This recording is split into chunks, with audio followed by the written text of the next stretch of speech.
ہمیں دنیا کے کسی بھی خطے میں کوئی تکلیف نہیں ہو سکتی، ساری دنیا کے بینکوں میں ہمارے اکاؤنٹ موجود ہیں۔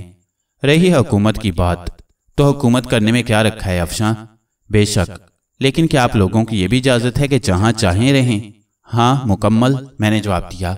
میرا مطلب ہے یعنی؟ افشاں جھجکنے لگی۔ ہاں مکمل آزادی ہے، میں نے جواب دیا اور وہ شرما گئی۔ واقعی انوکھی داستان ہے، کسی حد تک افسوسناک بھی، لیکن آپ کے سنانے کے انداز نے اس کا تاثر بدل دیا ہے۔ لکیریں پیٹنے سے کیا ملتا ہے؟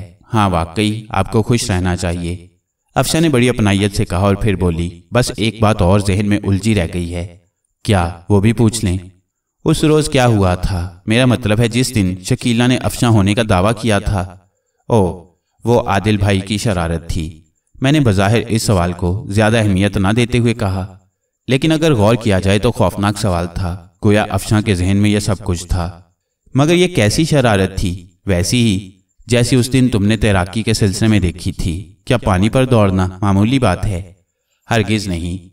آپ لوگوں کی ان انوکھی قوتوں پر سب حیران ہیں، ورنہ وہ مریل گھوڑا بھلا ریس میں دوڑنے کے قابل تھا؟ دراصل ہماری ریاست کے ایک بزرگ بابا صادق شاہ بچپن سے اس پر مہربان تھے، اور بابا صادق شاہ کے بارے میں مشہور تھا کہ جس پر ان کی نگاہ ہو جائے وہ بہت کچھ بن جاتا ہے۔ تو تمہارے خیال میں؟ یہ خیال صرف میرا ہی نہیں بلکہ بہت سے لوگوں کا ہے کہ بابا صادق شاہ نے عادل کو کچھ دیا ہے، لیکن ایسی باتیں اپنے سائے سے بھی چھپائی جاتی ہیں۔ عادل شوق طبیعت ہے، اس لیے وہ کبھی کبھی ایسی حرکتیں کر جاتا ہے، ورنہ یہ باتیں تو کسی کے علم میں نہیں آنی چاہیے۔ افشاں نے متحیرانہ انداز میں کہا، تو آپ بھی اس بات سے ناواقف ہیں؟ نہیں، ناواقف تو نہیں ہوں، لیکن تفصیل بھی نہیں جانتا۔ آپ نے کبھی پوچھا بھی نہیں؟ ہاں، لیکن عادل نے کبھی کچھ نہیں بتایا۔ بہرحال حیرت انگیز بات ہے، میرے لیے اب نہیں رہی۔ ظاہر ہے آپ تو بے شمار انوکھی باتوں سے دوچار ہوتے ہیں۔ میں نے مسکراتے ہوئے کہا۔ اچھا حضور، اب تو کافی باتیں ہو گئیں، اب آپ بھی کمرے میں جائیے، آرام سے سوئیے اور مجھے بھی اجازت دیجیے۔ میں تمہارا شکر گزار ہوں افشاں، اس وقت تم نے آ کر مجھے روحانی سرور بخشا ہے۔ آپ اداس تھے، میں کیوں نہ آتی؟ افشاں پیار بھرے انداز میں بولی۔ تم میری ساری زندگی کی اداسیاں سمیٹ لوگی افشاں؟ جی، اور ان کی گٹھری بنا کر کسی گہرے کنویں میں پھینک دوں گی، پھر آپ ساری زندگی اداس نہیں ہوں گے، افشاں نے کہا، اور میں جذباتی انداز میں اس کی شکل دیکھنے لگا۔ دل چاہ رہا تھا کہ اسے بازو میں بھینچ کر سینے سے لگا لوں، لیکن وہ عام لڑکی نہیں تھی، اور میں کوئی ایسی حرکت کر کے خود کو ہلکا نہیں کرنا چاہتا تھا۔ ہم دونوں اٹھ گئے اور پھر تھوڑی دور پہنچ کر رک گئے۔ یہاں سے دونوں کو دو مختلف راستوں پر جانا تھا۔ افشاں، میں نے اسے مخاطب کیا۔ اس نے محبت پاش نگاہوں سے میری طرف دیکھا۔ اگر اس وقت کوئی ہمیں دیکھ لے؟ آپ نے یہ بات اب سوچی ہے؟ افشاں نے الٹا مجھ سے سوال کر دیا۔ کیا مطلب؟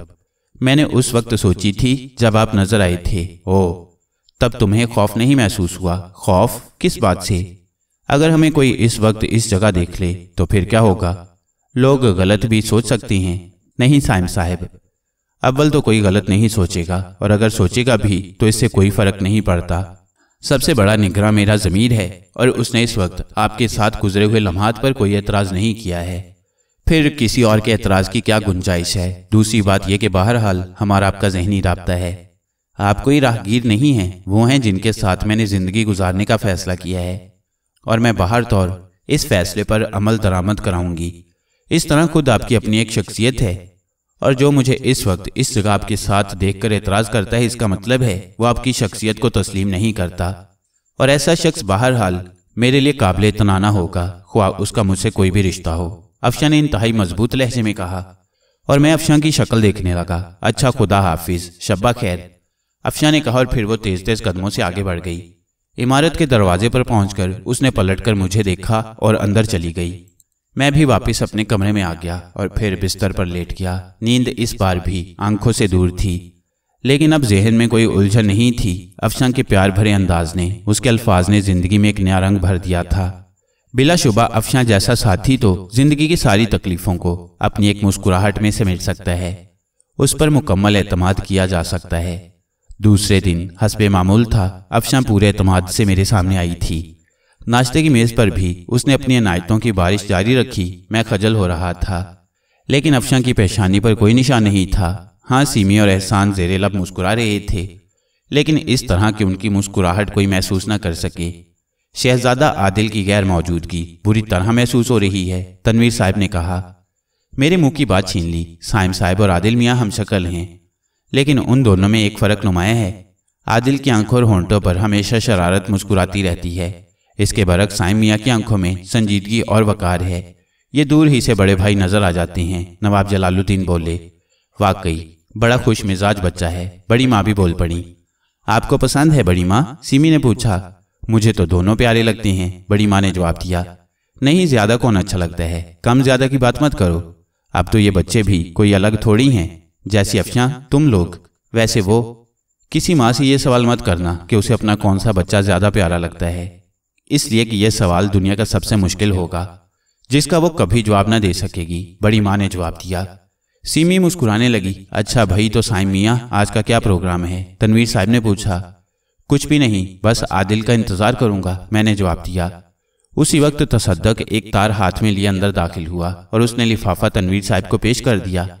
کیا ہے؟ تنویر صاحب نے پوچھا۔ ٹیلی گرام ہے صاحب، تصدق نے احمقانہ جواب دیا اور تنویر صاحب نے لفافہ کھول لیا۔ وہ ایک گہری سانس لے کر بولے، جمشید آ رہی ہیں۔ ارے ارے، بڑی ماں اچھل پڑی، کب؟ آج ہی پہنچ جائیں گے، مگر کس وقت؟ 11:30 بجے۔ ارے واہ، اللہ تعالیٰ اس کی زندگی رکھے، اب تو وہ خوب بڑا ہو گیا ہوگا، بڑی ماں محبت بھرے انداز میں بولی۔ ہاں بھائی، افشاں سے 5 سال بڑے ہیں جمشید میاں، تنویر صاحب نے کہا۔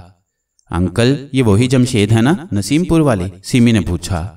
ہاں ہاں بیٹی، میرے بھائی کا بچہ ہے۔ بھائی جان تو ولایت جا کر سب کو بھول گئے، بھابھی جان کا بھی ڈر بہت تھا ان پر، مگر یہ بچہ اللہ رکھے ہمیشہ سے محبت کر رہا ہے۔